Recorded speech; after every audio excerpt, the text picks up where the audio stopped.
Well, hey there, everyone. Welcome back. So excited to bring you this training today. And this training is on 8 arguments for cash labs. We have none other than the phenomenal Brian Obermeier, who is the Chief Commercial Officer for Evexia Diagnostics. And today he's going to walk us through steps that you can take to maximize your return on diagnostic laboratory services within your practice. So, hey there, Ryan. How are you?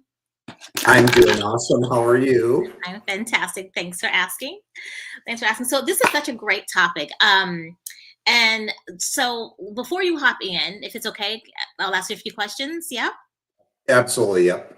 perfect. So with regard to laboratory testing, what do you see as the greatest challenge that practitioners or practices themselves see in the integrative and functional medicine spaces? Yeah. So, with regards, well, one, thank you for having me. I would say to start this presentation off, I would say this is the most important discussion that I think we can have with regards to laboratory testing service lines in the practices of your audience. I can't imagine that there's a more important discussion than today. And the answer, a good question was, what's the greatest challenge? Hmm. The greatest challenge simply is really just not monetizing the laboratory services within the practice. So the greatest challenge I would say is not recognizing what we would consider hidden costs of running a business. So when we talk about lab testing in integrative functional medicine, what we're referring to is placing orders, receiving boxes of supplies, putting it on the shelf, placing the order for a patient, receiving the results, getting the results into the patient charts, reviewing there's Right. just, it goes on and on and on. And a really interesting exercise that your audience could do is take how much do they charge per hour and multiply it out by that amount of time that it takes to do everything that's associated with ordering labs. And we would call that time and motion. So the time and motion multiplied by how much you charge for your time would really tell you how much hidden costs there are involved in every test that you're running. Yeah. And so as a business owner, entrepreneur, I would say that that's pretty much your greatest challenge is probably failing to recognize all the hidden costs Right. that are built into offering labs. Most people don't recognize, but I certainly do. Offering labs in your practice is it's a really heavy lift, really heavy. Yeah. Yeah, and you make such a valid point. I think people just get used to, or practitioners get so used to just doing it. It's part of what they do. But it would be very interesting to have them slow down, look to see, okay, how long did this actually take me? So and I'm quite confident those dollars start to add up. 100, there's no doubt. There, I Right. mean, my just a quick thing. I bought 40 medical practices in a really short period of time of about 4 years. Hmm. And when you own medical practices and you see how much hidden waste there is, and this is one of the areas right at the top, Hmm. you become pretty fluent in running a business. I will say that. Right. Yeah.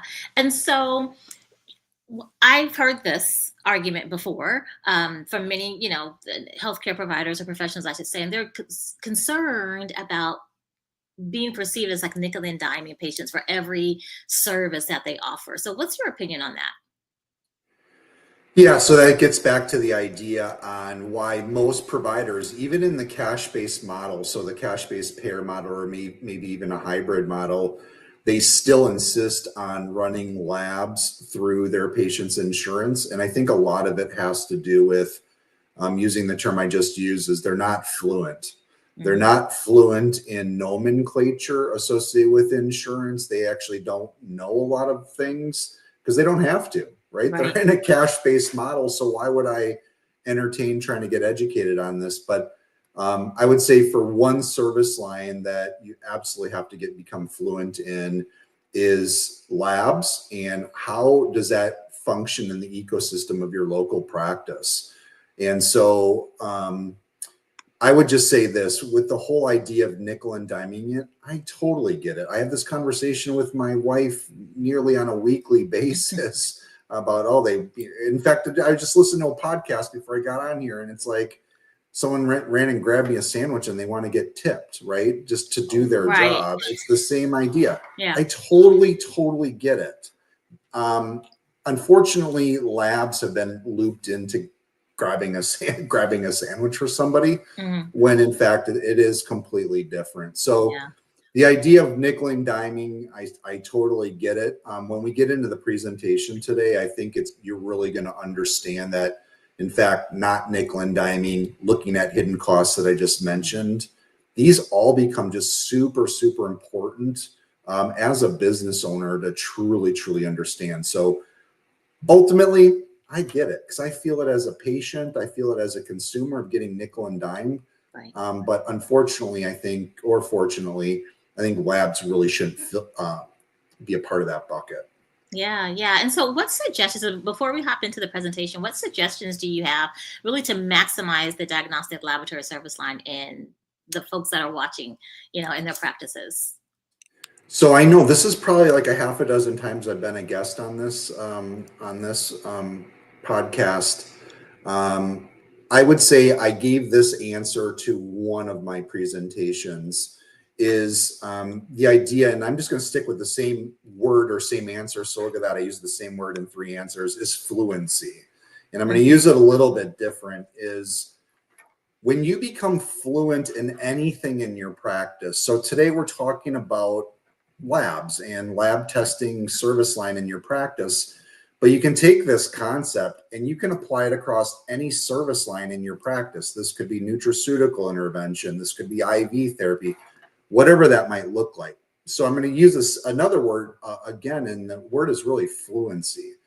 Is when you become fluent in a case, and we're talking about labs, but it really applies to anything. When you become fluent in a specific service line, or in this case, lab testing, you know what each analyte means. What does it mean if the patient's results are above the reference range, below the reference range? What's the suggested intervention? What that does is it ultimately prevents you from trying to fix things that are not broken. Yeah. And I oftentimes refer to some of the very best providers out there in the marketplaces. They're always they're chasing the shiny new penny, or another way to say that is they're trying to fix something that isn't broken. Right. And when you're constantly doing that because you don't have enough confidence in what you've selected, it really creates a lot of strife and anxiety. If you have a front of the house, or if you're just a solopreneur, it's going to create some problems. And by pursuing that type of strategy for running your business, and ultimately it's going to lead to decision fatigue, which is oftentimes associated with the idea that I need to create a completely unique treatment plan for 100% of my patients, which we talked about that during one of my presentations as well. Absolutely don't need to do that. So one of the things that I would do as an entrepreneur, healthcare professional in the integrative functional medicine space, is I'd create standards. And what those standards will do, it's going to protect me from running after shiny new pennies. It's going to protect me from decision fatigue, which ultimately leads to burnout. And exactly. I think a lot of what you help out with, Charisse, is just simply burnout, right? Making sure that the processes that we put in place are preventing burnout 5, 10, 15 years down the road. Right. And again, in my previous career, I bought medical practices, and I can't tell you how many of those providers in their 30s and 40s, which are extremely young, and they're saying, just buy my practice for $1. I don't want it anymore. Right. Practically trying to give it away, huh? Exactly. Yeah. Wow, this is so good. Been so good so far. So let's hop into it. Let's hop into it, and because I am eager to hear these 8 arguments for cash labs as well. Although I'm a huge proponent, as you know. So before I start, can you see my screen? I just clicked it. Yes, you are good to go. Perfect. So what we're going to talk today, and I can't really stress this enough. I've only been with Evexia Diagnostics, and I'm the chief commercial officer here. But I have been in the integrative functional medicine space for 27 years. Over my just under 2 years with Evexia Diagnostics, I can tell you I have a very strong conviction that this is probably the most important discussion to both listen and participate in. And I don't think that your audience members are going to hear this message once and then completely change what they're doing. What I think is going to happen is they're going to be like, oh my gosh, what did I do? What have I been doing for the last several years with regards to lab testing? And then Monday's going to happen. So they're going to fall back on what we as humans do. We're creatures of habit, right? So hopefully you hear and see this message over and over in the coming months, and it helps you steer your patients in, which I believe certainly is a better direction than running your patients' labs through their insurance benefits. So as you mentioned, the magic 8 ball, right? I have 8 arguments on why, if I was a healthcare professional, which I want to be frank, I'm not, but I've worked with literally, I believe I counted it up, probably 5,500 providers over the course of my career. You're honorary. Thank you. 8 arguments on why I would offer cash labs in my practice and I would not leverage my patient's healthcare plan benefits. And so thinking about the answers that I gave earlier, fluency, confidence, being able to discuss, I think, a really important topic with your patients, all the while having a true understanding of all the ins and outs of this discussion tonight, I think is probably going to impact your practice with regards to this service line, probably the biggest impact that we can have on your service line. So the first argument that I would lay out on why I would consider offering cash labs and not leveraging my patients' healthcare plan benefits is most of us as patients, as Americans living in the US, we're probably being insured through what we call a high deductible healthcare plan. What that means is every month I'm going to pay a premium, which is the dollars that I lay out to just have insurance. Today, it's not unheard of to be paying over $1,000 to have this. But what high deductible healthcare plans mean is as soon as I file a claim, the first amount of dollars going towards that claim will still be out of my pocket. So for the most part, what I'm hearing across the country, and I think it's really important to know as you listen to my arguments, this is going to vary region to region in the country. It's real important to understand that. Number 2, it's going to vary from insurance company to insurance company. And probably more important than both of those, it's going to be determined by what healthcare plans the employer is making available to their employee population. So in general, healthcare or high deductible healthcare plan deductibles today. So again, we have a premium that goes out monthly. And then after that, when we file a claim, we have to get to a certain dollar volume before insurance even kicks in. In general, what I'm hearing across the country are deductibles of $6,000 to $8,000. So the first $6,000 to $8,000 after my monthly payments is really just falls on my shoulders. I'm hearing even more often than not that deductible is now $10,000. Well, this is such commonplace today, these high deductible healthcare plans, the IRS has now capped what that deductible can be. And you can see that as $16,600.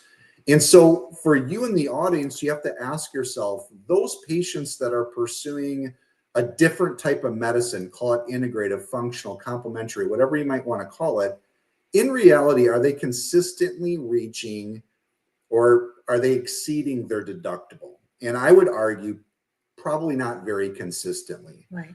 Most of these patients that are hitting these high deductibles are going to be catastrophic claims, right? Cancer, maybe a cardiothoracic procedure. But in general, people who are pursuing just a different type of medicine, they're probably never, ever going to reach that deductible. So again, broad brushstroke, but in general, depending on country, region of the country, depending on your insurance provider, or depending on the plans that are being offered by your employer, the likelihood of patients reaching that deductible is really minimal, right? So you as a healthcare professional in a cash-based model, you need to understand this because the patient is paying cash anyway for their labs. Yeah. So there would be no difference until we get to bullet point number 2 between what you're offering and then what they're getting through their insurance plan. They will pay the exact same amount. unless you consider pricing. Pricing is significantly different between insurance, uninsured, cash-based, and what I would say Evexia diagnostics pricing. So essentially, I think there's 4 ways that you can think about pricing. So again, insured, those patients that are insured; uninsured, meaning they don't have any insurance; cash price, meaning they're insured but they want to just use cash; and then Evexia, as I mentioned, is going to be the best pricing out there. So why this is important is because you kind of have to really understand the game plan for lab companies in the game plan for lab companies in the insurance model. Most likely what they will do if they are working with a provider that offers either cash labs or more than likely a hybrid payer model, meaning they're offering or they're accepting insurance for some services and then they're accepting cash for other services. More than likely they would go to that healthcare professional and say, you know what, doctor, we absolutely think you're a wonderful customer and we know that you care so much about your patients, and some of those patients might want to just pay for their labs with cash, or they may not have insurance. So what we're going to have you do is check this box that says that your patient's going to pay cash for their labs. And because you're such a phenomenal doctor, we're going to give you a 90% discount off the labs. What they fail to mention is the pricing model. So again, this is going to vary pretty drastically from region to region, insurance company, the negotiated rates, so on and so forth. But what they will say, is if your patients go to run this through cash, we're going to give you a 90% discount. But what they don't tell you is that they're pricing you really out of the market, right? So I'm sure many of you in the audience have had a family member go to the hospital, maybe yourself or a friend, and then you start looking at your bill and you're like, the hospital charged me $13 for an acetaminophen pill. Right? So even if they were to give me a 90% discount off that acetaminophen pill, it's still grossly overpriced. Well, the same thing is true with labs. So let's take a look at this example.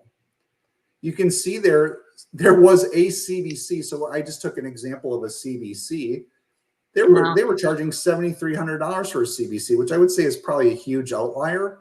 What I hear most times in the marketplace today is CBCs are running $80 to $90, or that's what the reimbursement is for a CBC when you go through insurance. Well, a CBC through insurance is like, let's say $80 or $90. The cash-based price for a CBC is $27. And then through Evexia Diagnostics, a CBC is $5. Right? And so rather than getting charged $90 for a CBC, you can get it charged, you can just be charged $5 for a CBC. Huge difference. This is going to become really important when we get to bullet point number 6, or my 8th argument on why I might consider cash labs and not leveraging my patient's healthcare plan benefits.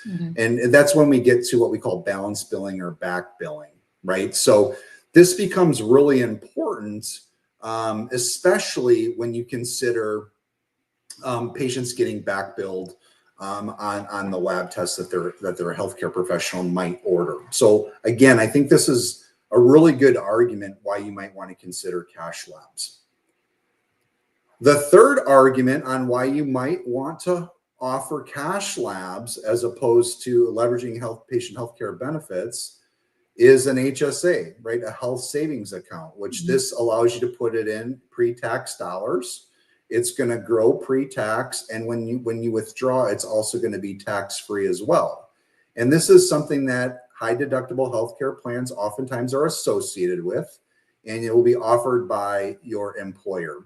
So I believe that the maximum amount you can put in there is $6,000 to $8,000. Some big changes are coming through as of January 1st, which we won't get into today, which is called HR1, which is the big, beautiful bill, where you might be able to use your HSA to actually help pay for some of those monthly premiums, especially in the integrative functional medicine cash-based model. But that certainly is for a future discussion.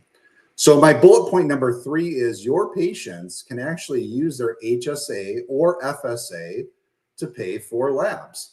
And it's not only for the classical conventional blood work labs, but if you look at the screen, There's even some call outs in a ChatGPT search. They call out GI Map from DSL. They call out Genova Diagnostics.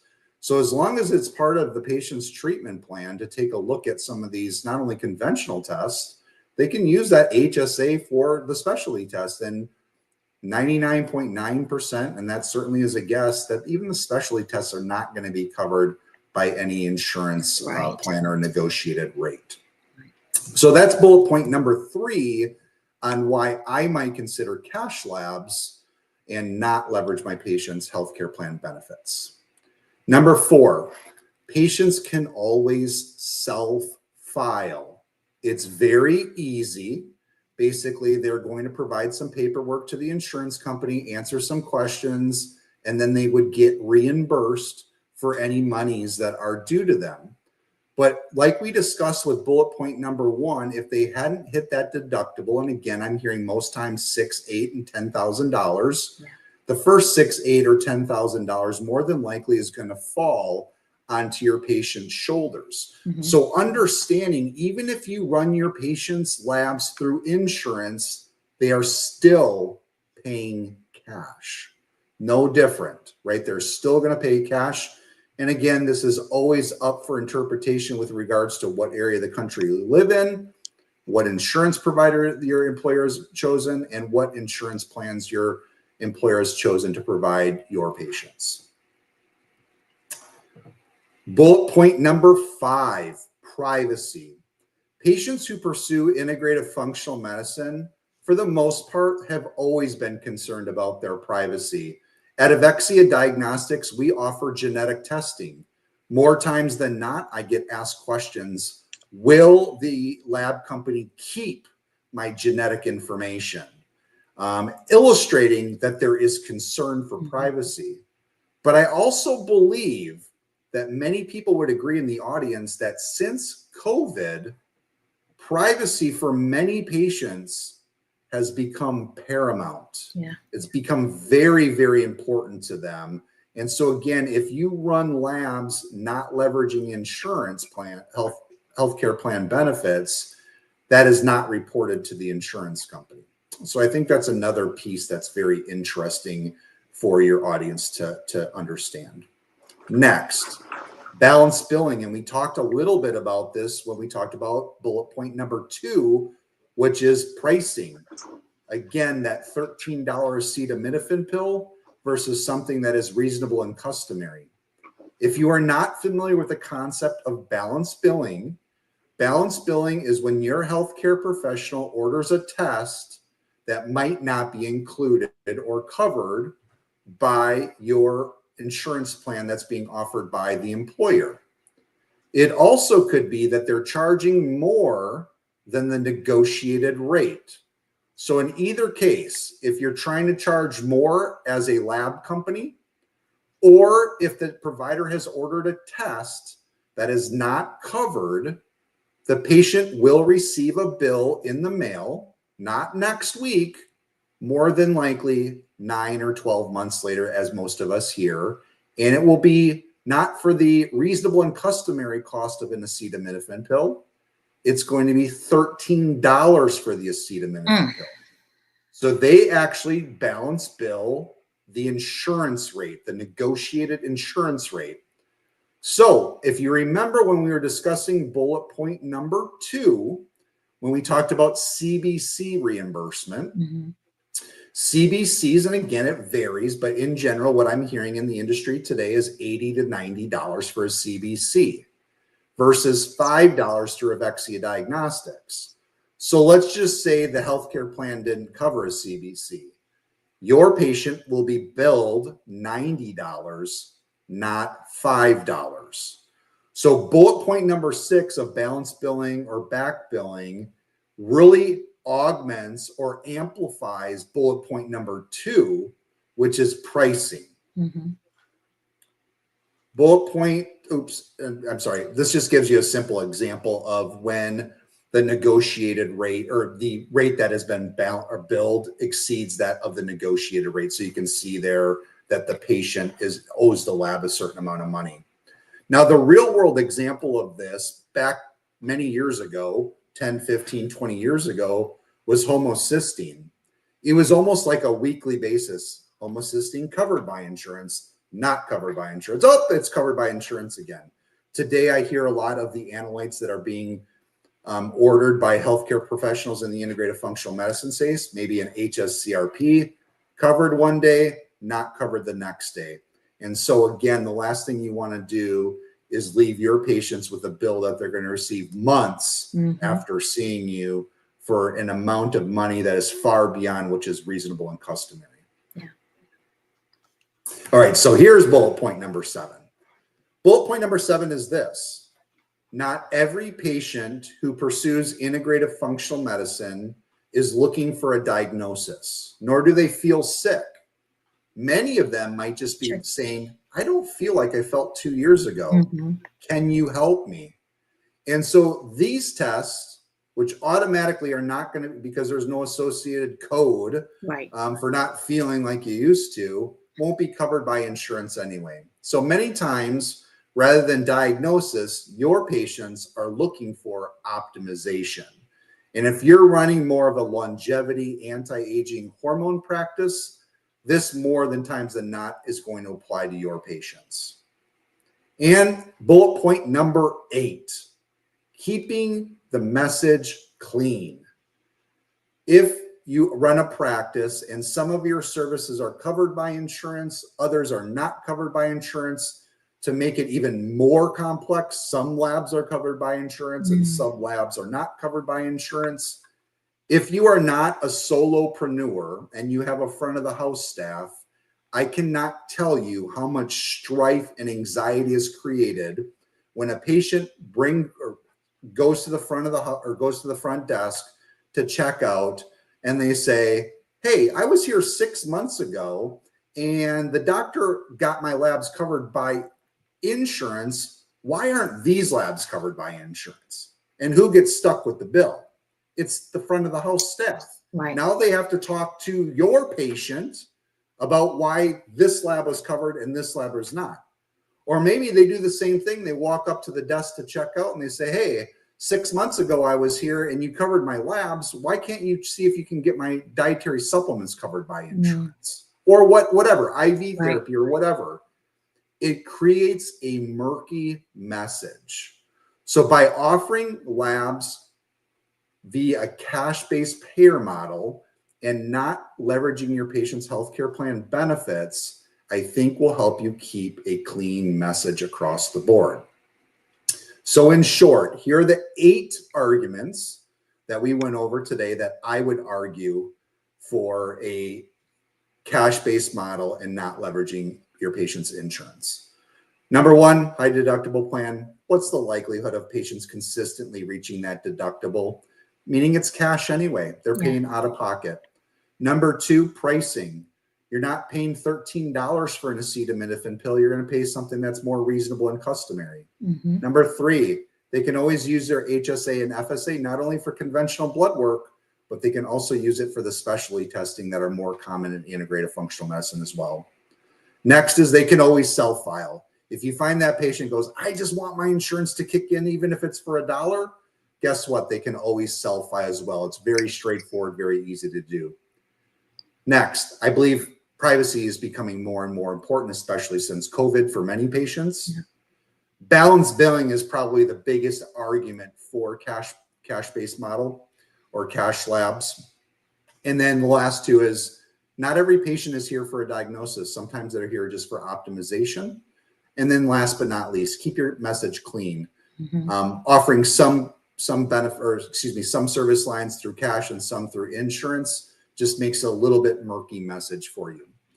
So with that stated, if you do have any questions about Evexia Diagnostics, or if you currently don't order labs through Evexia Diagnostics, you can scan the QR code that is on your screen. That will take you to the registration page. You just click register now. You're going to fill in some data fields, hit the sign up, and then someone will give you a call here in the next 24 to 48 hours. And you'll also receive an email that will help you facilitate the registration or the remaining parts of the registration as well. And then you can get started on that. If you do want some one-on-one, maybe you're already our current client and you just have some questions. Maybe you want to create your own custom panel for a particular item. Let's say thyroid, for example. You can scan that QR code. That QR code is going to take you to a Calendly. It'll help you schedule with one of our account management team members. So with that stated, thank you very much. Oh my gosh, you're so welcome. This is 8 extremely powerful arguments for sure. So I thank you so much for sharing the information with our audience here. What would you say, Ryan, is Evexia Diagnostics internal? What's their internal physician network, and then how can it be utilized? So the internal physician network is really going to be ideal for a couple providers. Number one is if your scope of practice doesn't allow you to order labs for your patients, our internal physician network will sign off on the lab order, allowing you to order labs for your patients. That fee is $5. This service is also great if you find yourself being a provider whose scope of practice does cover lab orders, but you're working with patients outside of the state in which you currently reside. This would also help out that as well. By adding our physician's name to that lab order, it's just going to give you an additional layer of legal protection. Love that. And that's been very helpful for me as well, from ordering labs through Evexia. So what resources does Evexia Diagnostics offer, particularly to this audience, that might help them maximize return on their practice's lab testing service line? Right. So I'm going to mention 2 things. Okay. And then people can reach out to me via my email, or probably preferred through you, Sharice. Okay. Number one is we have a white labeled marketing program where we have 35 assets. So that would either be TikTok videos, animated videos, promo emails, social media posts where we can add your branding, your high resolution logo, and any contact information that you may want on that. So we have that as an offering. But probably more applicable to tonight's conversation is we have several assets, both as hard copy and video, that help you, the healthcare professional, hear this message again. But then we also have a couple assets that help you communicate with your patients. So again, in hard copy and video. We have a video that your providers or that your patients can watch, but we also have a video for you, the provider, to watch as well. And likewise, a hard copy. So basically a patient handout or something that can be emailed to them explaining, here are scenarios when you'd want to use insurance. Here's the scenarios when you might not want to use insurance. And they're actually fantastic assets. Yeah, I was gonna say, I love that. It's all, you guys already have that available. We don't have to recreate that or anything. So thank you for that. And any final words, Ryan? Any final thoughts? If you could think of 2 things perhaps that someone watching today can do tomorrow to get started, what would that be? Exactly. So last time, or one of the times when we had this similar discussion, I was asked the exact same question. And if you remember, I said, as an entrepreneur, I think it's very, very important to pencil in 1 or 2 days, work days, not weekend days, not family time, but 1 or 2 days each month to work on the business as opposed to working in the business. Yeah. I also suggested that as my second bullet point is you need to kind of know thyself and know what environments that you need to get into flow states. So flow states is just when the ideas come to you and you can't even write them down fast enough. For me, it's a very busy Starbucks where that white noise helps me dial it in. And then my second area is going on a hike and just knowing myself. I know I can't hike with others. I have to do the solo hike. Yeah. Otherwise, my mind can't get there. So an idea for today is when you're spending 1 or 2 days a month to work on the business as opposed to in the business, I would ask yourself 3 questions. I would say, what do I need to start doing? What do I need to stop doing? And what do I do so dang well I need to protect my business, ensure that we continue doing it? So what do I need to start? What do I need to stop? And what do I need to continue? And I would suggest that you look at it from 3 levels: corporate, team, personal.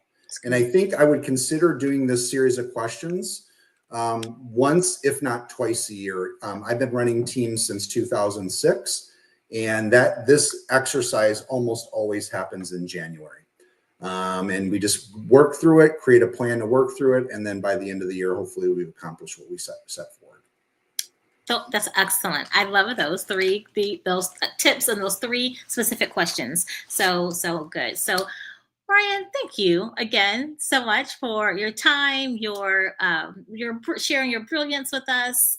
This has been just phenomenal. So thank you. You are welcome. I actually thoroughly enjoyed the conversation. What I said at the top of the call, I truly mean. I think that this is the most important conversation for any entrepreneur or business in the integrative functional medicine space that's offering lab testing. And I would highly encourage, if you enjoyed the message today, you're probably going to need to hear it, as I mentioned at the top of our presentation, not once. It's not going to stick. Yeah. You need to hear it multiple times. When you gain confidence as a provider, that confidence then helps your patients make better decisions for themselves. Sure. Full disclosure, I don't get compensated on any labs that get sold at Evexia Diagnostics. This is just truly a passion for me. Mhm. I truly believe this, that if we can start leveraging cash labs, patients are just going to be in a much, much better position than if we constantly are relying on an insurance that's just never going to, they're never going to meet the mark for the Right. patient. So Agreed. Yeah, well, that's a great place to end. An excellent place to end. So again, Ryan, thank you so much. Thank you for those who tuned in live. If you're watching the replay, definitely type in the word replay. And if you have any questions at all, feel free to reach out to myself or reach out to Ryan. Either way. So that being said, and I'll make sure that I list your info down below as well. So that being said, have a wonderful evening and or morning or afternoon, depending on when you're watching this, and we'll talk soon. Bye for now.